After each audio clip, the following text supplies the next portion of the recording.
Good morning. My name is Winnie Ng. I'm the chair of the Toronto Association for Democracy in China. And thank you very much for attending our media conference this morning. It's organized by Toronto Association for Democracy in China and Federation for a Democratic China. We are here this morning because we are gravely concerned about the safety of Dong Guangping. Dong Guangping is a former police officer and turned Chinese human rights activist and defendant. And he first spoke out seeking the truth about the Tiananmen Square massacre at its 10th anniversary. And since then, he had been persecuted and jailed 3 times for speaking out, for seeking the truth. We are here also today recognizing that after 31 months in hiding in Vietnam, Dong Guangping was now arrested on August the 24th of 2022 by the Vietnamese police. We have been working closely with our Canadian government, the Global Affairs colleagues, to find out where about Dong Guangping is. So the key purpose of today's press conference is we want to pose the questions to both the Vietnamese government and the Chinese government, where is Dong Guangping? And it's important to start taking that into considerations. If we use Martin Luther King's quote, "An injustice anywhere is a threat to justice everywhere," then it's important today that we stand in solidarity with Dong Guangping's family, who came in 2015 after Dong Guangping was arrested in Thailand. So without further delay, there are 3 other speakers. Dong Guangping's daughter, Katharine Dong, will make a plea for the Vietnamese and Chinese government to confirm his whereabouts. And after the press conference, we will be going to the Chinese and Vietnamese embassy, and Katharine will be delivering a personal appeal letter to the 2 ambassadors in Canada. So in terms of our speakers, it would be Katharine Dong, daughter of Dong Guangping, and then to be followed by Alex Neve, Senior Fellow, Graduate School of Public and International Affairs, University of Ottawa. And then last speaker is Jiaji Jiang, a board member of the Federation for Democracy, Democratic China. Okay, thank you. So I'll call on Katharine Dong. Good morning. My name is Katherine. Today is November 17th, and tomorrow, November 18th, will be the 7th anniversary of my family coming to Canada. If my father hadn't been handed over by the Thai government on 2015, he should be celebrating with me too. I haven't seen my father, Dong Guangping, for 7 years, and I really miss him. 7 years ago, Canada agreed to resettle my parents and me as refugees. We were ready to begin a new life. That was snatched away from us on that very sad day in October 2015, when authorities in Thailand turned him over to Chinese officials. Before we knew it, he was back in China and was jailed for the 3rd time. Jailed not because he's a criminal, far from it. He was jailed because he believes in human rights and refuses to stay silent when rights are ignored and abused. He was born into a very wealthy military family. His father was a general, and his siblings are senior colonial ranks. So my father once was a soldier, and they became a police inspector for years. So he could have lived a decent, comfortable life, but he chose to give up this and fight for human rights, because he once said to me that he didn't want me to live in a country without human rights. And he wanted to fight for human rights for children like me. If I know anything about my father, it is these 3 things. he is committed to human rights. He loves his family, and he is a courageous survivor. So he survived another cruel 3.5 years in Chinese prison. He survived a desperate attempt to swim his way to freedom off the coast of China. He survived he survived hiding in Vietnam for 31 months, and he survived being hospitalized with COVID. He survived because the dream of being reunited with his family was so strong. And then again, that dream of freedom was snatched away from him and our family. So when I heard that my father has been arrested in handcuffs and with a black cloth over his head by a dozen police in Vietnam on August 24th, my heart broke. When the days went by and there was no news about him, I felt so helpless and deeply worried. And now, 86 days after he was arrested, 86 days of no news, and 86 days of disappearance. I want to hold on to hope, but I fear the worst. I was told by the Canadian government that they no longer have any news from Vietnamese officials about my father. Why would they refuse to say where he is? Why would they refuse to tell us if he's okay? Why would they refuse to let him travel to Canada and be reunited with his family? Is it because Vietnam has handed my father over to China? That is what I fear. And I know that in China he will face more persecution, more mistreatment, more injustice, and more time in prison. All because he defends human rights, and that is why I'm making this public plea today on behalf of my family and my father. It is an appeal to both the government of Vietnam and the government of China as a Canadian citizen. To those two governments, please tell me where my father is. Please allow the Canadian government to visit him immediately. And please let him come to Canada without any further delay and be reunited with us. Dong Guangping belongs with his family. This was our dream 7 years ago, and it is still our dream today. Canada is now his home because this is where his family is. Please let Dong Guangping come to Canada.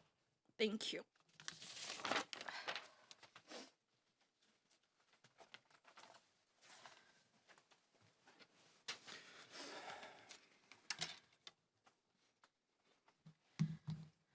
Hi everyone, my name is Jiaji Jiang.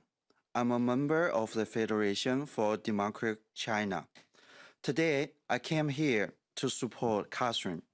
Like Katharine, I felt the same deep pain when Communist China took Katharine's father away from her. Because, like Mr. Dong Guangping, my father was also a prisoner of conscience in China. He had been in jail for 22 years. Katharine and I both were 15 when Communist China took our father away. For now, I still have a hope that I can reunite with my father. But for Katharine, her hope for reuniting with her father become unknown. Since Mr. Dong Guangping had gone missing again in August, and we fear that the Chinese government had kidnapped her father from Vietnam again, like what they did back in 2015 in Thailand, and brought him back to China again. We don't know what Communist China will do to her father this time. But we do know right now it is a very, very urgent time for the Canadian government to act to save and rescue Mr. Dong Guangping. If the Canadian government doesn't act fast and now, it could be very, very difficult for Katharine to reunite with her father ever again. And please remember that Katharine is only 22 years old. Are we really going to sit and watch this young girl who has been forcibly separated from her father for 7 years wait another 7 years or more? And thank you, everyone here, for appeal Canada government to helping and saving Mr. Dong Guangping from Communist China. I'm Alex Neve, a senior fellow at the Graduate School of Public and International Affairs at the University of Ottawa. As you've heard, no one has seen Dong Guangping for almost 3 months now, 86 days. And while the Canadian government did initially have some information through their own channels suggesting that he was probably still in Vietnam, they too have now had no reports, no information about his whereabouts or his fate for at least the last 4 weeks. Vietnam has refused to provide any confirmation as to what has happened to Dong Guangping. The simple question, where is he? The essential question, is he safe and in good health?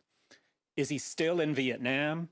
Or, as Katharine has indicated, is the family's fear, has he been returned again to China? Vietnam's refusal to provide information deepens the fear about his fate. It is therefore absolutely vital that Vietnam share full information with his family, and they do so now. Similarly, the government of China should confirm whether or not he is now in their custody. Whichever government has Dong Guangping at this time, Canadian government officials and representatives of the UN High Commissioner for Refugees should be given immediate access to him.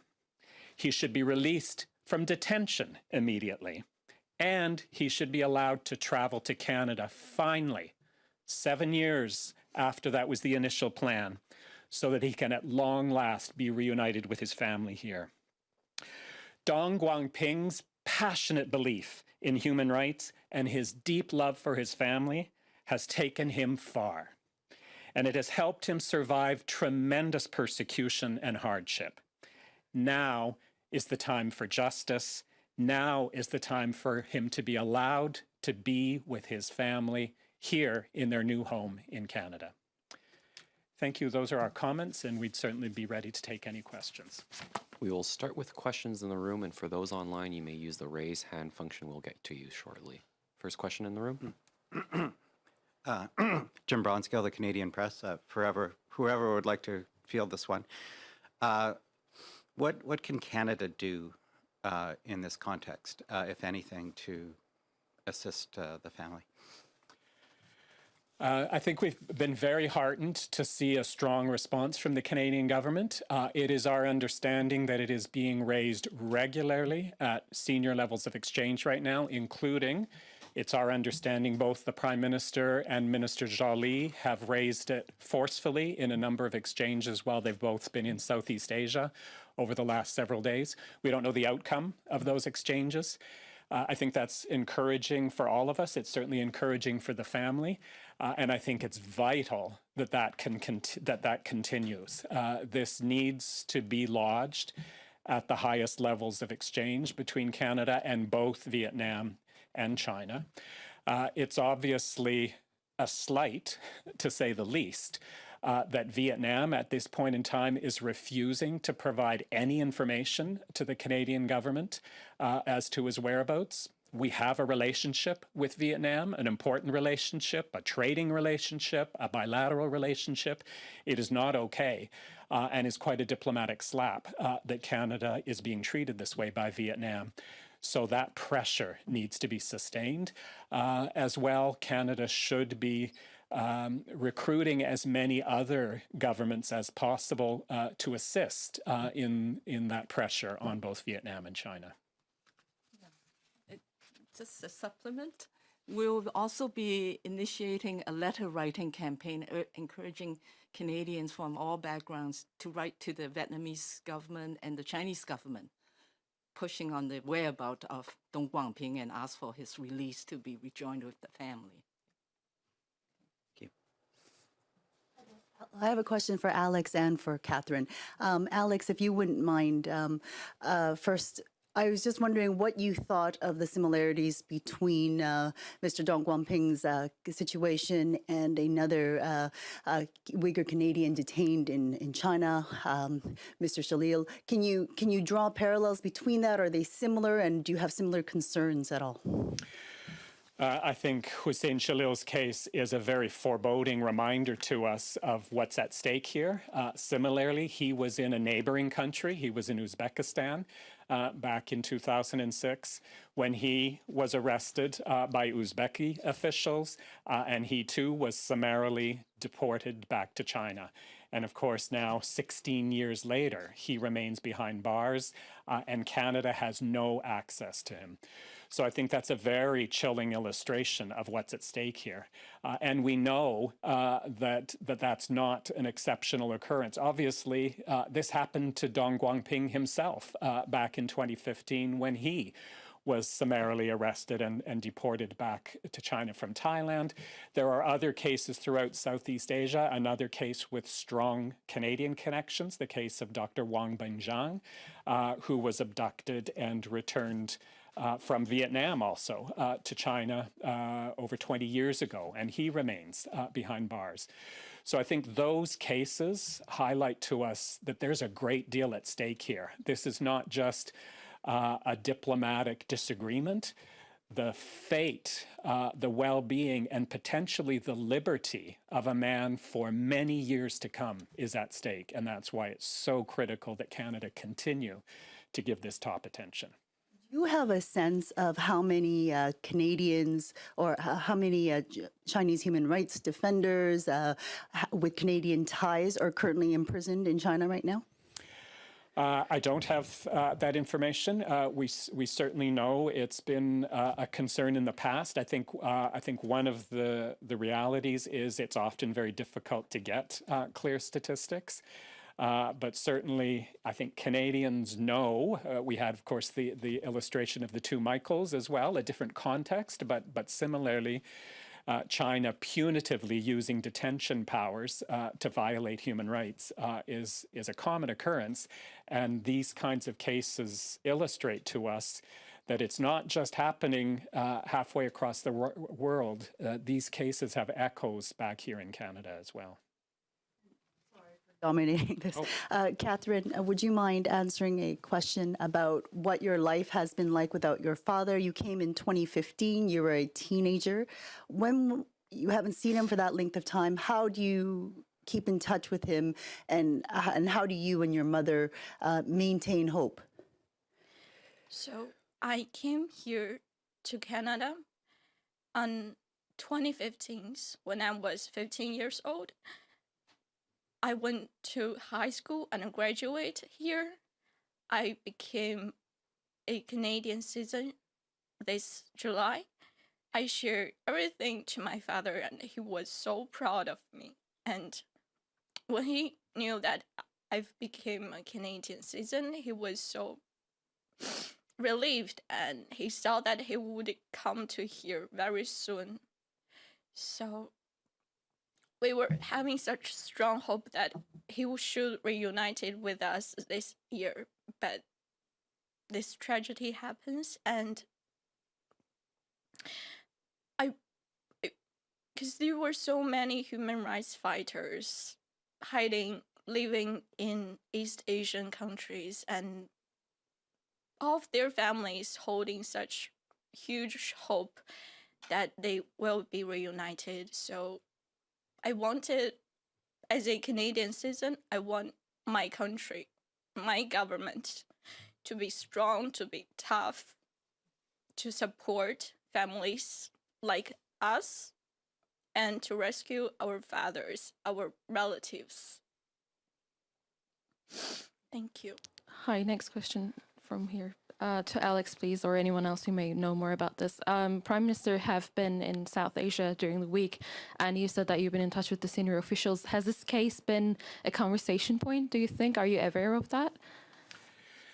We have been told and are confident that it is the case that both the Prime Minister and the Minister of Foreign Affairs have raised the case at some combination of the various summits they've been attending. There's, of course, has been the ASEAN, G20, and now APEC summits.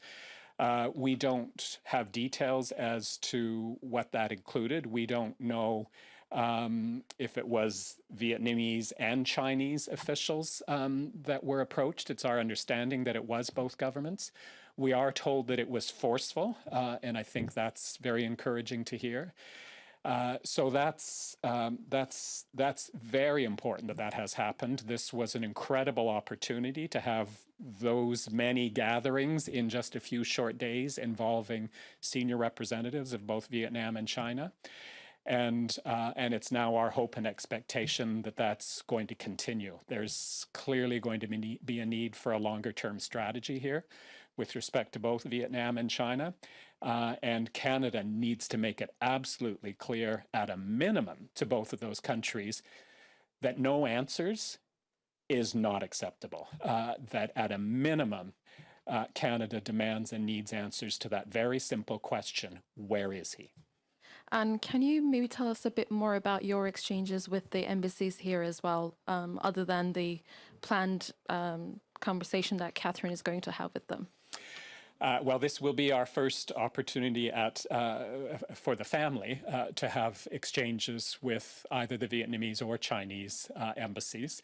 We'll see what the welcome is. It's certainly our hope that they will be willing to personally receive her very personal appeal letter, and that will have some impact and that they will respond. We do know that the Canadian government is also in regular exchanges with both embassies, and it's our hope. We don't know details, but that the Canadian government is directly raising it with both ambassadors. Thank you.